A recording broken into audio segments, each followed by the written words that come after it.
o homem que caminhava pelos telhados da vila. Na minha última noite naquela vila, acordei com passos pesados caminhando sobre o telhado de zinco da casa. Quando olhei pela janela, todas as outras luzes estavam apagadas, exceto a de uma casa, onde alguém gritava como se soubesse que era o próximo. Eu cresci numa vila minúscula no interior do Piauí, daquelas com uma rua de terra batida, uma igreja no centro e casas simples com telhados de zinco ou barro. Todo mundo se conhecia. Todo mundo sabia de tudo, ou pelo menos achava que sabia. Quando eu era criança, ouvi pela primeira vez a história do Homem dos Telhados. Meu avô falava dele com uma seriedade que me deixava inquieto. Diziam que, em certas noites, dava para ouvir passos pesados andando devagar por cima das casas. Não era pássaro, não era bicho. Eram passos ritmados de alguém ou de alguma coisa que não tinha pressa. Se ele passar pelo seu telhado e for embora, você está seguro. Meu avô me dizia, mas se ele parar... Ele nunca completava essa parte. Quando eu tinha 17 anos, passei umas férias com minha tia Lourdes, depois que minha mãe precisou viajar às pressas para cuidar da minha avó doente. A casa da tia era velha, cheia de madeira rangente, mas confortável. Ficava quase no fim da vila, perto de uma plantação de milho e cercada por árvores que sussurravam à noite com o vento. Na primeira semana, tudo correu bem. Acordava cedo, ajudava minha tia com pequenas tarefas e passava o resto do dia conversando com alguns vizinhos da minha idade. Mas nas noites havia algo estranho no ar. Era um silêncio pesado, um silêncio que parecia ter medo de ser quebrado. Na noite do meu 8º dia lá, acordei por volta das 3 da manhã. Não sei porquê. Apenas abri os olhos e o quarto parecia diferente. O ar estava mais frio.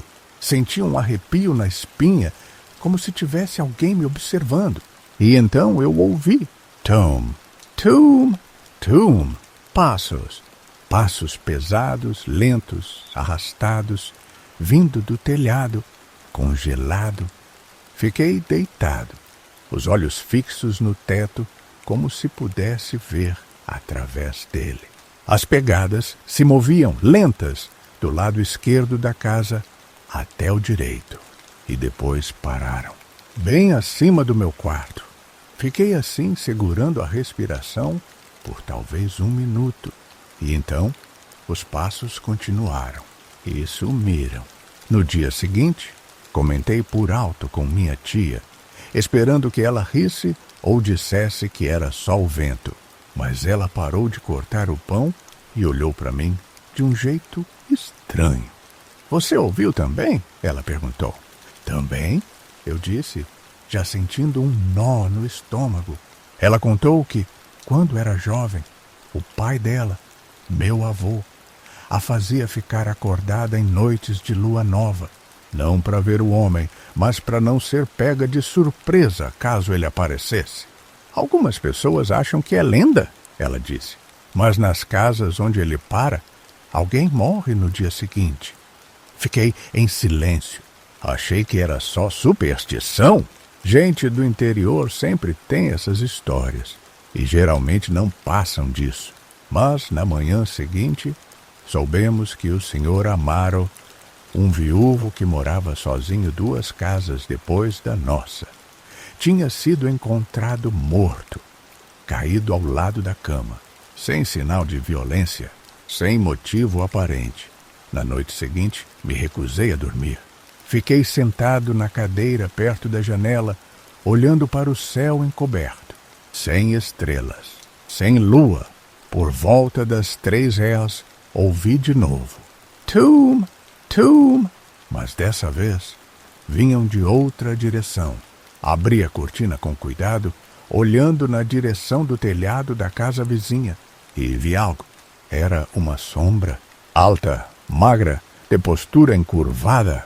Parecia humana, mas o jeito como se movia estava errado. Como se cada passo fosse medido, ensaiado e, ao mesmo tempo, instintivo. Ela andava devagar pelo telhado da Dona Terezinha, uma senhora que sempre ficava sozinha desde que os filhos se mudaram para a capital. A sombra parou. Por longos segundos, não se moveu. Apenas ficou ali, imóvel, olhando para baixo, como se escutasse alguém dormindo lá dentro. E então, lentamente, continuou andando. Saiu do telhado e desapareceu entre as sombras da vila. No dia seguinte, a vila inteira se juntou na frente da casa de Dona Terezinha. Ela foi encontrada caída na cozinha. Infarto, disseram. Mas algo no olhar da minha tia me dizia que ela não acreditava nisso. A vila entrou num estado de tensão. Aquelas mortes, 2 em 2 dias, não podiam ser coincidência. Ainda assim, ninguém queria dizer em voz alta o que todos temiam. Mas, na terceira noite, eu soube que não era coincidência nenhuma. Acordei de novo, sem motivo. Olhei para o relógio. 2h59. O ar estava parado.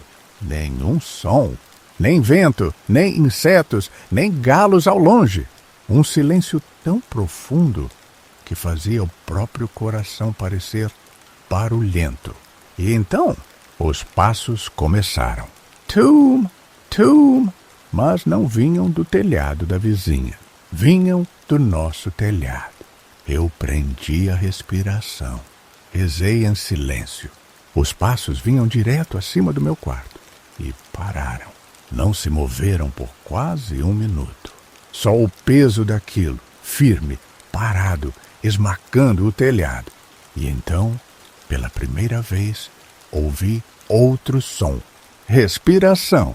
Uma respiração grossa, irregular, como se alguém estivesse abaixado, colado ao teto, escutando meu medo.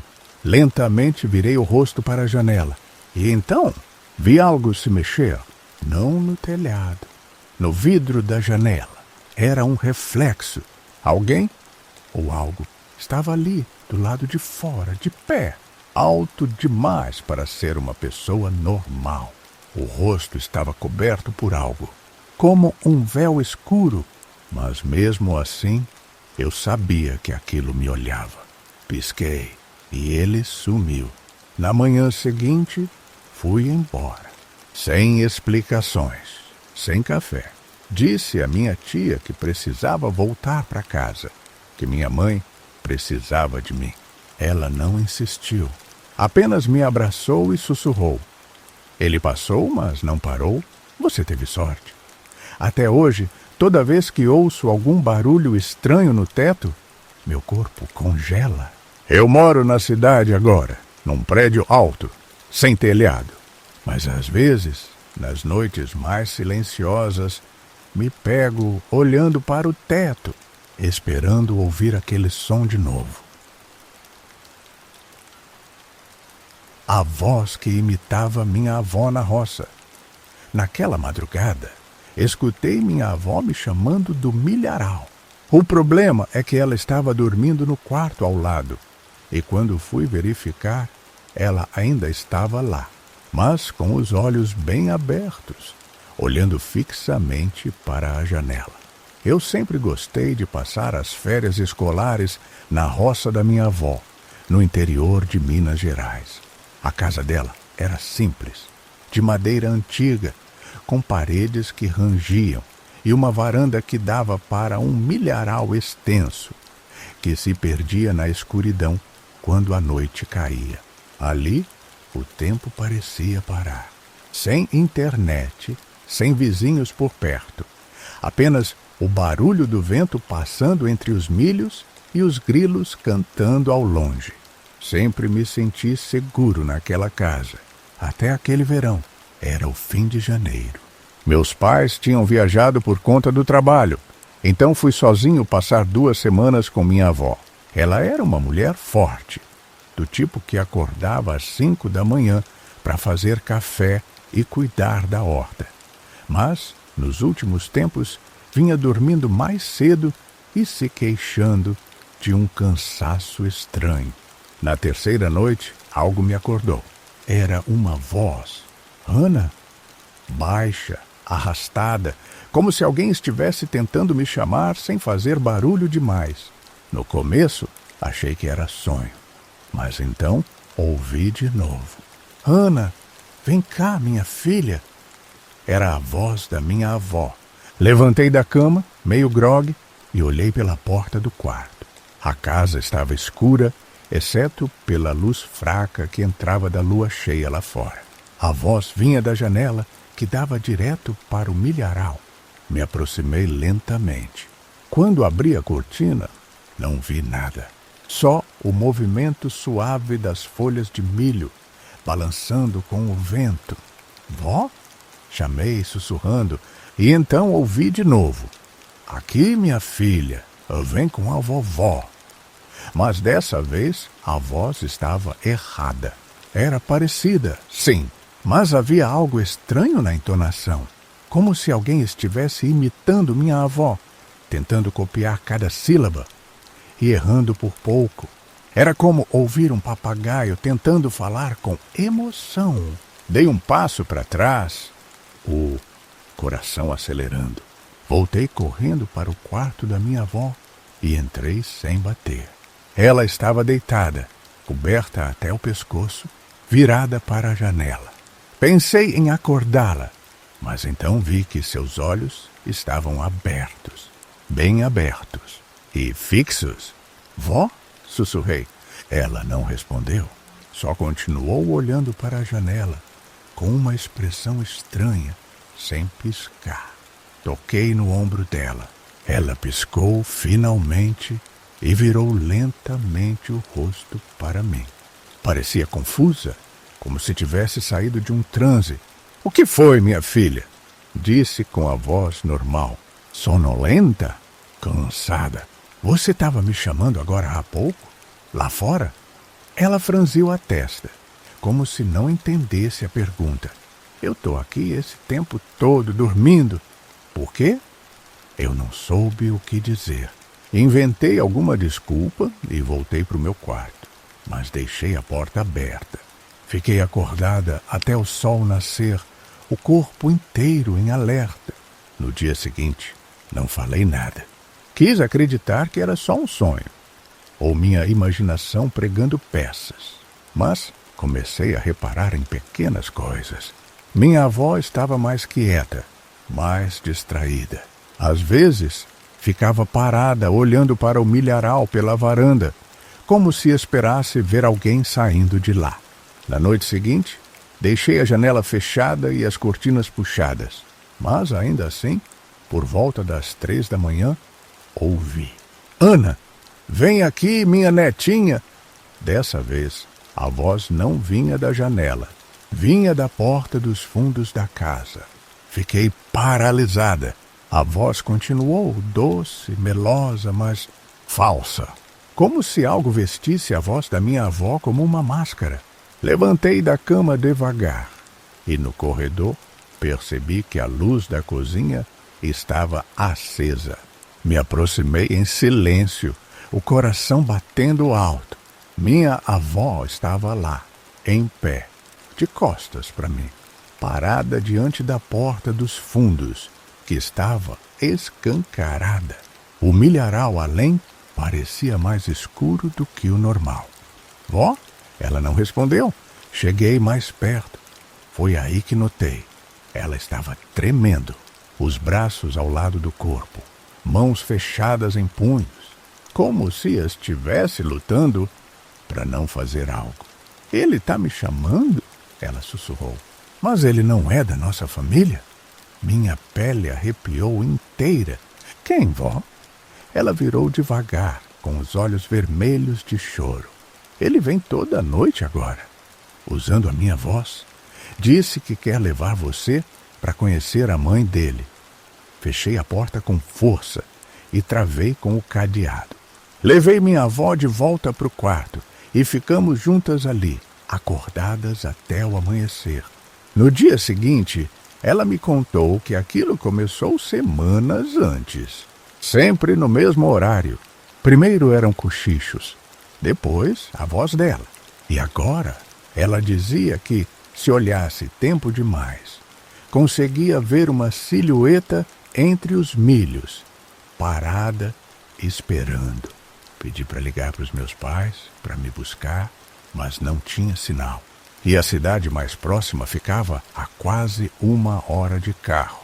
Naquela noite, decidimos dormir com todas as portas e janelas trancadas. Mas às 2h58 da manhã, ouvi de novo: Ana, abre a porta para vovó, tá muito frio aqui fora. A voz vinha da frente da casa agora. Minha avó segurou minha mão, os olhos cheios de pavor. Não abre, ela disse. Não importa o que ele diga, não sou eu. A voz continuava: você é minha netinha querida, não é? Vem me dar um abraço. Ela ria agora, uma risada baixa, forçada. A risada que minha avó nunca dava. Ficamos assim até as batidas na porta cessarem, até o silêncio tomar conta de novo, até o galo cantar ao longe, anunciando o fim da noite. Na manhã seguinte, arrumei minhas coisas e fui embora. Não olhei para trás. Hoje, já adulta, minha avó não mora mais naquela casa. A vendemos anos depois. Ela jura que, depois que fui embora, nunca mais ouviu a voz. Mas eu sei que aquilo não acabou, porque às vezes, de madrugada, mesmo na cidade, acordo com alguém me chamando do lado de fora da janela. E mesmo que a voz soe exatamente como a da minha avó, eu nunca respondo. O velho da estrada de terra que não deveria estar vivo. Naquela madrugada, parei meu carro para dar carona a um senhor idoso que caminhava sozinho por uma estrada de terra deserta. Ele falou pouco, mas quando chegamos ao vilarejo, me disseram que ele havia morrido há mais de 10 anos e que sempre voltava procurando carona para casa. Eu trabalhava com entregas no interior de Goiás. Meu trajeto passava por uma série de vilarejos, quase todos esquecidos no tempo, com casas de barro, lampiões nas janelas e ruas de terra batida que viravam lama em época de chuva. Era um trabalho solitário, mas pagava bem, especialmente por fazer entregas à noite. Ninguém queria dirigir por aquelas estradas depois do pôr do sol, mas eu nunca fui do tipo supersticioso. Só precisava de café forte, faróis funcionando e minha playlist de rock antigo para me manter acordado. Numa noite de agosto, peguei a rota mais longa que já tinha feito, indo de Jataí até um vilarejo chamado Santa Luzia do Norte, um lugar com menos de 500 habitantes, enfiado no meio do mato. A estrada que levava até lá era uma trilha de terra vermelha, esburacada, cercada por cerrado dos dois lados.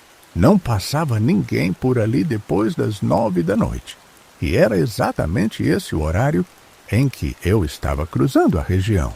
Estava escuro, sem lua, só meus faróis cortando a escuridão espessa e o som da brita sob os pneus. Tinha algo estranho no ar, uma sensação abafada, como se o mundo tivesse prendido a respiração. Foi então que vi um homem caminhando lentamente na beira da estrada.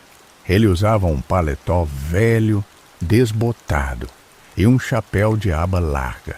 Andava encurvado, como quem carrega muitos anos e muitos pesos nas costas.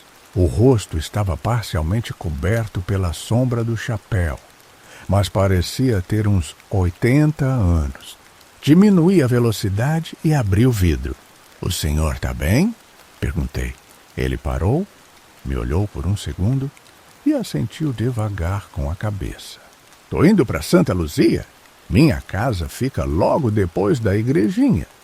A voz dele era baixa, arrastada, com um sotaque forte da roça. Pedi que entrasse. Ele subiu com dificuldade, sem agradecer. Apenas sentou, fechando a porta com um estalo seco. O carro imediatamente pareceu mais frio. Achei que fosse coisa da minha cabeça. Durante o caminho, tentei puxar conversa. Perguntei se ele morava ali há muito tempo, se conhecia tal pessoa, se tinha família na cidade. Mas ele só dizia frases curtas ou murmurava coisas que eu não entendia. Em dado momento, olhei de lado e percebi que ele estava me encarando, não com raiva, com algo pior. Um olhar completamente vazio, como se os olhos fossem apenas buracos onde a vida já não morava mais. Continuei dirigindo em silêncio. Levei cerca de 15 minutos até avistar as primeiras casas do vilarejo. Poucas luzes acesas. Um cachorro latiu ao longe. A igrejinha que ele mencionou era de pedra, com uma cruz torta no topo. O homem pediu para descer ali mesmo. Parei o carro. Ele abriu a porta devagar, saiu e, antes de fechar, virou o rosto para mim. Obrigado pela carona, mas não pare para ninguém na volta, mesmo que pareça gente. Aquilo me deu um arrepio na espinha. Antes que eu pudesse responder, ele caminhou em direção a uma trilha lateral, desaparecendo entre as árvores. Entreguei as encomendas e parei num pequeno armazém, o único ainda aberto, para comprar um refrigerante. Contei ao dono, um senhor simpático, que tinha dado carona a um velho na estrada. Chapéu? Paletó cinza? Ele perguntou, com os olhos estreitando. Assenti. O dono ficou pálido. Largou a garrafa no balcão sem perceber. O senhor acabou de descrever o seu Damião. Ele morava aqui mesmo? Exatamente onde você disse. Ué, então é ele mesmo. Deve estar vivo ainda, né? Ele fez que não com a cabeça? Seu Damião morreu em 2012. Foi enterrado no cemitério aqui atrás. Mas de tempos em tempos, alguém diz que viu ele andando na estrada, sempre pedindo carona, sempre voltando para casa. Sentiu o estômago revirar. Mas ele entrou no meu carro, conversou comigo. É sempre assim, nunca fala muito, mas sempre deixa um aviso. Ele disse para eu não parar para ninguém na volta. O velho comerciante me olhou nos olhos. Sério, sem nenhuma ironia. Então faça isso. Por nada no mundo pare para ninguém hoje. A volta foi mais lenta. Dirigia tenso, com os olhos colados na estrada. Tudo parecia mais escuro, mais pesado, como se a noite estivesse me cercando. E então, cerca de meia hora depois, vi. Alguém estava parado no meio da estrada. Era uma mulher. Vestia branco. Estava descalça. Tinha os cabelos compridos, cobrindo o rosto. Parecia acenar, pedindo ajuda. Meu pé foi direto para o freio. Quase parei, mas então me lembrei. Mesmo que pareça gente, acelerei. Passei reto. Não olhei pelo retrovisor. Mas, por um segundo, juro que ouvi uma voz feminina dentro do carro, sussurrando: covarde. O carro quase perdeu o controle, mas consegui manter firme. Cheguei em casa depois das 4 da manhã, tremendo. Passei o resto da noite acordado, trancado no quarto, olhando para a porta. Alguns dias depois, por pura curiosidade ou loucura, voltei a Santa Luzia durante o dia. Fui até o cemitério. Lá, entre as lápides cobertas de musgo, encontrei uma com o nome Damião Alves de Moura. Nascido em 1931. Falecido em 2012. Na base da lápide havia uma inscrição desgastada: sempre volta para casa. Eu não passo mais por aquela estrada. Nunca mais. Mas às vezes, quando estou dirigindo em outra região, sozinho, tarde da noite, vejo alguém caminhando à frente. Um velho, de chapéu e paletó. E, por instinto, meu pé toca o freio. Mas eu lembro das palavras dele e acelero.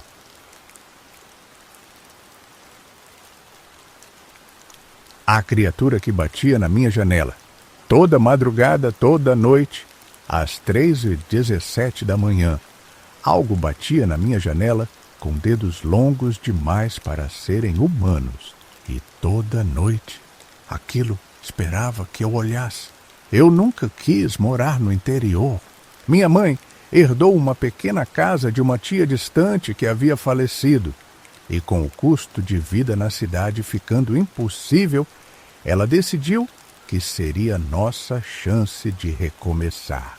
A casa ficava nos arredores de um vilarejo quase esquecido no interior do Maranhão. Sem vizinhos por perto, sem sinal de celular e rodeada por uma mata espessa que parecia mais escura do que o normal, mesmo de dia. No início, tudo parecia tranquilo. Silêncio absoluto, ar limpo, noites estreladas. Mas na segunda semana, algo começou a acontecer. Na madrugada de uma terça-feira, acordei com um som seco. 3 batidas leves na janela do meu quarto, como se alguém estivesse tocando com as pontas dos dedos. Tac, tac, tac. Me sentei na cama, confuso. Olhei para o relógio. 13h17. A casa estava completamente escura. O tipo de escuridão onde você não consegue ver nem a própria mão. Achei que pudesse ter sonhado, ou que fosse algum bicho. O mato ao redor era cheio de insetos e pequenos animais. Mas quando me aproximei da janela, o silêncio lá fora era absoluto. Nenhum grilo, nenhum sapo, nada. Deixei por isso mesmo. Na noite seguinte, exatamente no mesmo horário, as batidas voltaram. Tac, tac, tac. Dessa vez, meu corpo congelou. Não era só o som, era o que eu sentia junto dele. Um frio que parecia sair do chão e subir pela espinha. Um instinto antigo, primitivo, me dizendo para não olhar. Mas, contra o que dizia meu bom senso, eu puxei a cortina. Não vi nada. Só o reflexo pálido do meu rosto no vidro. No terceiro dia, a coisa mudou. As batidas vieram de novo, às 13h17. Mas desta vez, eu não fui até a janela. Fiquei parado, deitado, ouvindo. Depois das batidas, um som baixo começou. Quase um sussurro, como se algo estivesse arrastando as unhas pelo vidro. Devagar, paciente. Choque! Aquilo durou quase 5 minutos. Eu mal conseguia respirar. Quando finalmente criei coragem para olhar, não havia mais nada. Mas na manhã seguinte, percebi algo que me gelou por dentro. Do lado de fora da janela havia marcas finas, paralelas, como arranhões, muito altas, para serem de algum animal pequeno. Contei para minha mãe. Ela achou que era imaginação, talvez estresse da mudança, talvez algum bicho noturno. Eu tentei acreditar nisso também. Mas na quarta noite, eu não consegui mais fingir que era algo normal. Acordei com as batidas. Tac, tac, tac. E algo mais. Uma respiração. Funda, lenta. Como se algo muito grande estivesse encostado no vidro, esperando.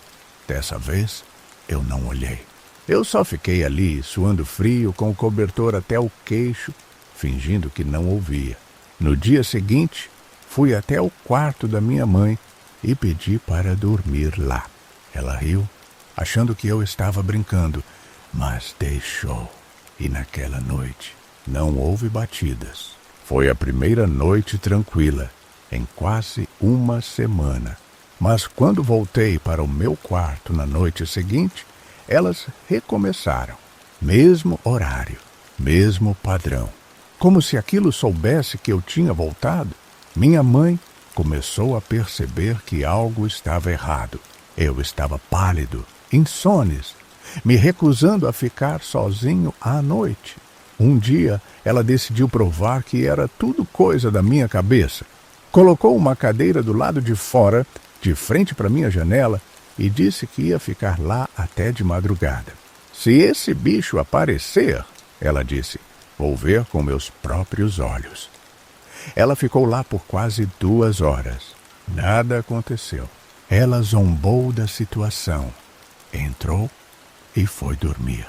Mas às 3h17 da manhã, eu acordei. Não com batidas, mas com um barulho muito mais baixo, muito mais horrível. Uma risada. Ha! Oh! Não era alta. Era quase infantil. Como se uma criança estivesse tentando imitar um adulto rindo, mas não soubesse como. Ela vinha da janela, mais especificamente, do outro lado da janela. Eu fiquei paralisado. E então, tac, tac, tac. Eu queria gritar, mas nada saía. Cada batida era um lembrete. Eu estou aqui.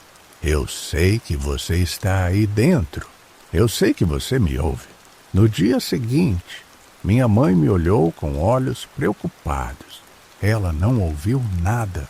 Mas quando fomos verificar o lado de fora da janela, as marcas estavam mais profundas, como se algo tivesse pressionado garras afiadas contra o vidro. Naquela noite, tranquei a janela com tudo que pude encontrar. Travesseiros, cadeira, fita adesiva, qualquer coisa. Mas às 3h17, tac, tac, tac, o som atravessava tudo, até que, finalmente, com o coração acelerado e as mãos tremendo, eu olhei, só por um segundo, e o que eu vi não era humano. Era uma silhueta, pálida, magra, mais alta que qualquer homem. Os braços, longos demais, quase até o chão, e onde deveriam estar os olhos, havia apenas 2 buracos escuros, fundos, como se alguém tivesse cavado o rosto dela. Ela sorriu, não com a boca, com a pele ao redor dela. E então desapareceu. No dia seguinte, implorei para irmos embora. E nós fomos. Minha mãe não me questionou. Algo nela mudou também. Como se ela sentisse que algo realmente errado estava acontecendo ali. Nós nunca voltamos. Mas às vezes, quando acordo sem motivo, olho para o relógio. 3h10. E fico com medo de olhar para a janela. Se você chegou até aqui, parabéns por sobreviver. Essas foram algumas das histórias mais assustadoras que vieram do interior do Brasil. Mas agora, eu quero saber de você. Qual dessas histórias te deixou mais arrepiado? Você já passou por algo parecido? Deixa aqui nos comentários. Eu leio todos. E quem sabe a sua experiência pode aparecer no próximo vídeo.